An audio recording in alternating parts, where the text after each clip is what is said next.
while we're on the subject of foreign policy, as you know, over the weekend, I'm sure you know, former President Donald Trump made news with his NATO comments. He said he would encourage Russia to, quote, do whatever the hell they want if NATO members didn't pay more. What do you make of these comments? Well, listen, President Trump does a lot of comments, some of them agree not. So ultimately, he's campaigning right now. I'm more curious what President Biden doing. I'll hold him accountable. But I tell you one thing, President Trump, he gets a lot of slack, but he was the first one who gave weapons to Ukraine. President, Obama gave blankets. He was the one who tried to push pressure on Germany to not be dependent on Russian gas that finances all of these wars. He actually unleashed American energy that would suppress prices that Russians cannot make so much money. And pretty much when he had meeting with Putin, he said, under my watch, and Putin didn't move because he understood that, President Trump is serious. The same one happened in Syria.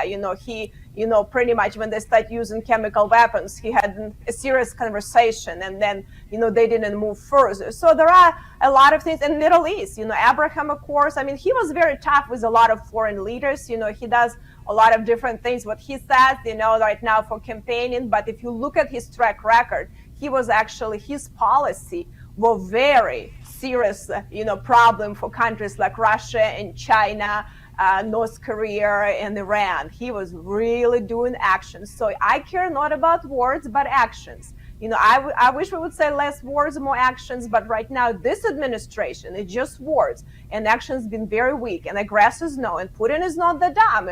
If you listen to his interview, he might be an evil, but he's not stupid. He understands what's going on the ground, and he understands who puts actions, and I think that's something that we need to be much better and smarter. So I wouldn't worry about what he's saying. It's all campaigning now too, so I wouldn't worry about that at all.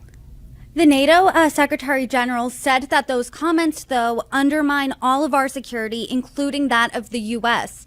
Do you agree, or do you think they're simply just comments that people shouldn't take into account? He is the former president, though.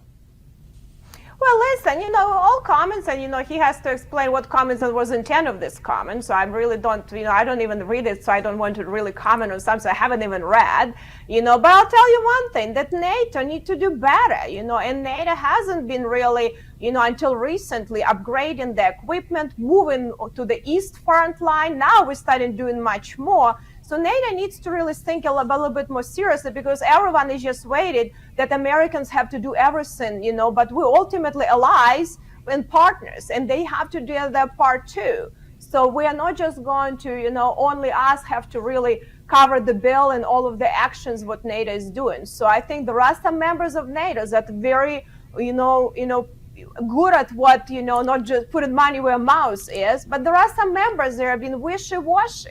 Okay, and I think they cannot just always rely that American people have to step up. We have a lot of people dying for freedoms for them in Europe. We've done a lot for Europe, and I think Americans will always stand with the freedom. But Americans want to know that, where money going, and we have a strategy, and other allies also do their part. And I would say not every allied NATO alliances is doing their part as much as they should.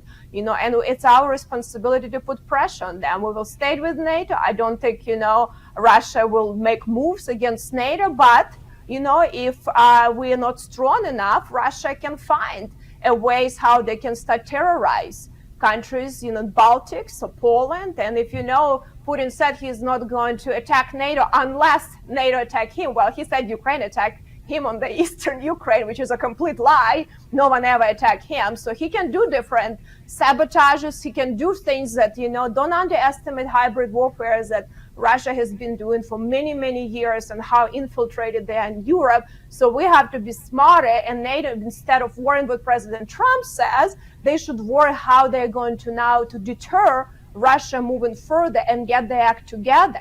And that's something that I hope, when we have, meetings in Munich and Vienna, my colleagues will support me to put more pressure on Europeans to do better.